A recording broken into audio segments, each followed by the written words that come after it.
Tim, if I could be honest with you for a second, one of my favorite wrestlers growing up, Rowdy Roddy Piper. And I'm still coming to grips with the news from Friday that the native of Saskatoon passed away at the age of 61 due to a heart attack. Large sections of the sporting world reacting over the weekend. Here now to discuss one of the most beloved voices really in all of sport, period. Yeah. Jim Ross joining us from Norman, Oklahoma. Mr. Ross, too bad this wasn't on better terms. We appreciate your time today. Thank you. Well, thanks, guys. And please, Mr. Ross is my dad. I'm just JR. JR. Well, thank you, sir. Where were you when you heard the news Friday? I was actually walking into a Hilton Hotel banquet room to give a speech at the NWA Legends Fan Fest. And I had my little notes written down, and thank God I did, because it just went blank when I heard that Roddy had passed so suddenly and unexpectedly. I lost my composure and I lost my speech. So luckily I had a little something written down and didn't blow the gig. Did it change the gig at all, though? I would imagine that in those circles and being there, that must have been quite the scene to reminisce about Roddy there. Well, it was a wrestling fan convention. It was the wrestling version of Comic Con or something. It was loaded with wrestling fans for 4 days. So the MC of the banquet, Jim Cornette, made that announcement at the very beginning of the program that we had just found out that Roddy Piper had passed away.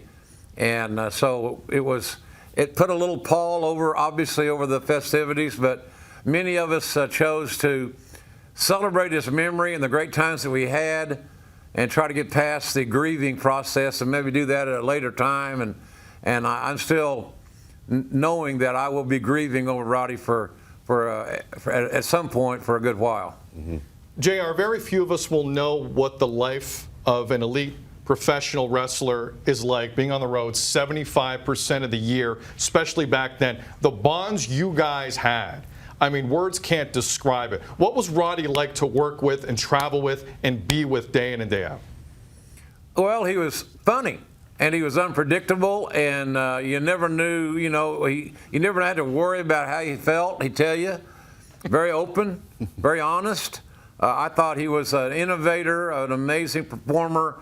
He was very hyper in front of the camera, but behind the camera, he could be very reserved, very quiet, and had preferred to talk about his family and his love for his children and his wife more than he wanted to talk about the business.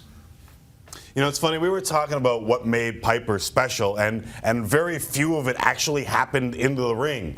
What made Roddy Piper so good? You know, I think the good Lord just gifts people with the it factor. What made Wayne Gretzky so good? He didn't look like the greatest hockey player of all time, and many say that he is, but it's just that it factor. He was blessed with something that others weren't. Roddy grew up a kid of the streets. He didn't have a formal education, but he was so bright, and he understood that the 7 deadly sins, if they could pick a few of them out of that box, he could reach the audience by using their basic human emotions. The one thing about Roddy Piper is that he understood and knew people, and he loved being a pro wrestling TV villain. He embraced it. He loved it when it was not really safe to be a pro wrestling villain back in the day. JR, I mean, you bring up villain, and it brings me to my next point. And we all know one of the biggest moments in WWF/WWE history, and really pop culture at the time, WrestleMania 1 at MSG in '85. Vince McMahon goes all in. If it doesn't work, he's broke. The company might be bankrupt. You had Mr. T. You had a bit of a main event. But if Roddy doesn't go over as the heel the way he did, when you brought in MTV and all the eyes that were on that event, I don't think Piper gets the credit for that event and the success of WrestleMania 1 like he likely deserves. Here's how I will describe it, and I totally agree with you. All the hype and the sizzle for WrestleMania 1 generally goes to all the creative idea that McMahon had, loading it up with celebrities, Liberace, the Rockettes, et cetera, but the match was built around building a superstar, superhero, Hulk Hogan. You can't have Superman without Lex Luthor. I look at it this way. It was like one of my favorite John Wayne movies was The Cowboys. Bruce Dern played the most evil, dirty human being heel that could ever be created. He lost a fair fight to the babyface, John Wayne, and then he shot John Wayne in the back and killed him. I hated Bruce Dern for years as an adult because I loved John Wayne, and that character got me. Yeah. Well, if it hadn't been for Roddy Piper, there would be no superhero Hulk Hogan. Bottom line, case closed. Did Roddy Piper face something different than most of the other? You said it was really tough to be a heel back in the day, and he embraced that. I mean, he did things with the Guerreros in L.A. that if you did now, you wouldn't last. Like, did he have to just be a different person to be able to embrace that, and how? Yeah, absolutely, because the political correctness of today was not as prevalent as it was back then. Even though it existed, it wasn't as prevalent and it didn't make news as readily as it does today. Roddy knew what he was doing. Roddy knew the hot buttons to push to create the atmosphere and the animosity between the ticket buyer. The old saying was back in the day is that your worth is measured in how many butts you can put every 18 inches. That's the width of a seat. Roddy knew how to piss people off so that they would leave their home, load the kids up, get in the family truckster, drive down to the arena to see Roddy Piper get his butt whipped. And that is the greatest accomplishment, the greatest compliment one can give a wrestling villain. JR, his interview segment, Piper's Pit, when I was younger, I refused to miss. And it really, it became so big that in the lead up to WrestleMania 3, Hogan and Andre, essentially the whole buildup to that main event was on Piper's Pit, and it's to this day unforgettable stuff. Why do you think that segment was so important in Roddy's success? Well, the thing about it is that Roddy was speaking for Andre. Andre was never known to be a great talker. He did have Bobby the Brain Heenan as one of his mouthpieces, as Paul Heyman calls it today. Paul Heyman is Brock Lesnar's advocate. So Bobby Heenan was a great talker. You double it up with Heenan and with Piper, and man, you got a dual tandem there that cannot be beat. The thing that Roddy was so good at was taking the bullet points that McMahon would provide him. Be sure you get this, this, and this in, and have fun. So Roddy created his own material. Roddy produced himself.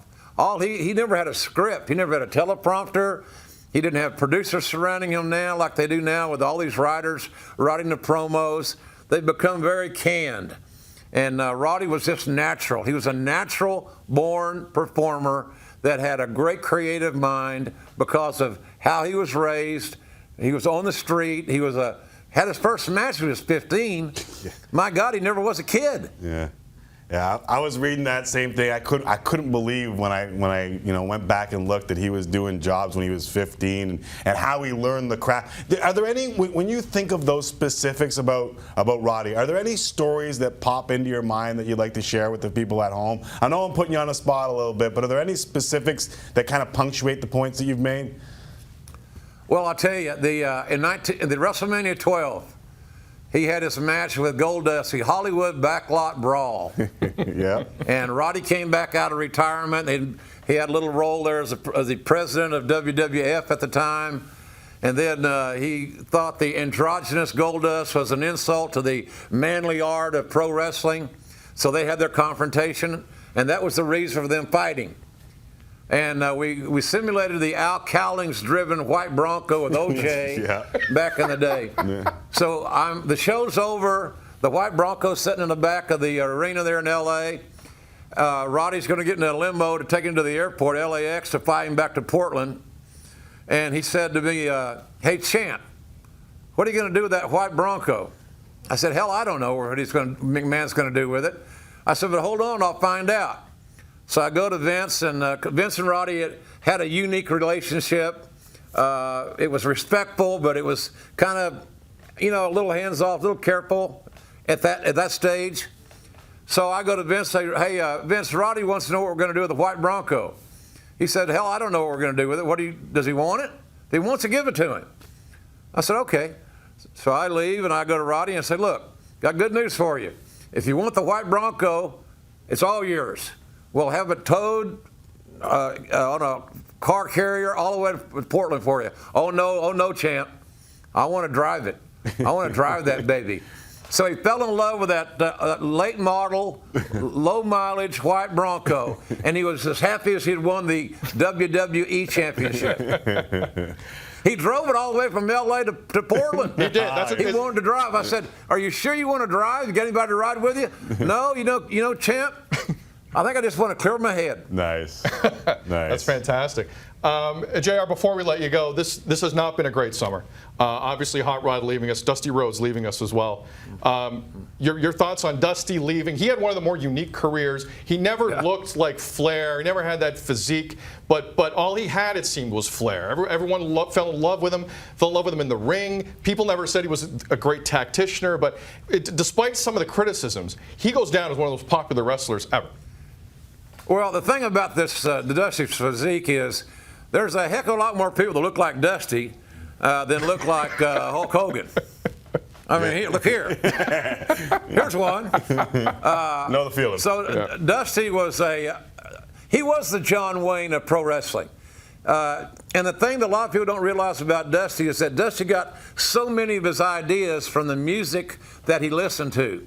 And when he got an iPad, and he put all of his music on his iPad, so when I would go down to work with the trainees in the rookie camp when it was in Tampa, we would listen to Dusty's iPad and his music, and they'd play it throughout the arena. And I got a better insight, a better glimpse of who he was. And I'd known him for 25 years. On that iPad, he had Sinatra, Four Tops, of course, Willie Nelson and Waylon Jennings and Chris Christopherson, Johnny Cash, Rolling Stones. He had a variety of music, and a lyric out of the song would give him an idea for a promo. A lyric or a phrase would give him the idea for a character. So the music that he listened to helped his creativity. But the one thing that he never lost was his basic crowd psychology. He was a big 300-pound guy who could sell, and the crowd would embrace that selling. And they couldn't wait. And the other thing he could do was to make a comeback. And then he was like Piper. Just give him a few bullet points, tell him how much time he had, and let him roll. And he'd give you classic sound bites that will live forever, as will Roddy's work. Jay, I do a lot of college football here north of the border. I do the play-by-play on it. And since we've come to know what concussions can now do to a human being, I find myself conflicted dealing with these kids. You've dealt with these men on the road, as Sid said, for days on end. They become friends. Do you worry about the future of your industry? Of course. It's not ballet. It's whether the endings are predetermined or not. I think it's pretty much a proven point. That's no magician's secret, but it is physical. The challenges of the road are what they are. But the great thing about WWE is that they are doing comprehensive CTE testing, but it still doesn't make you injury-proof. Yep. But they're watching it. Matter of fact, we have one of your Canadian kids, a big offensive lineman down here at Oklahoma, not too far from where I'm sitting right now, that'll be starting football practice in about 3 or 4 days, and they have high hopes for him. That's getting off the subject, but nonetheless, I do worry about the guys, but I'm glad that the WWE is spending millions to help protect their athletes. I often wondered this about Roddy. I wonder if Roddy had sleep apnea.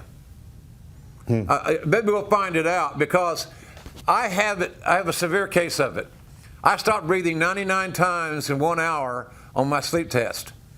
If I hadn't been discovered, my wife hadn't helped me out there and told my doctor, we wouldn't be talking. Right.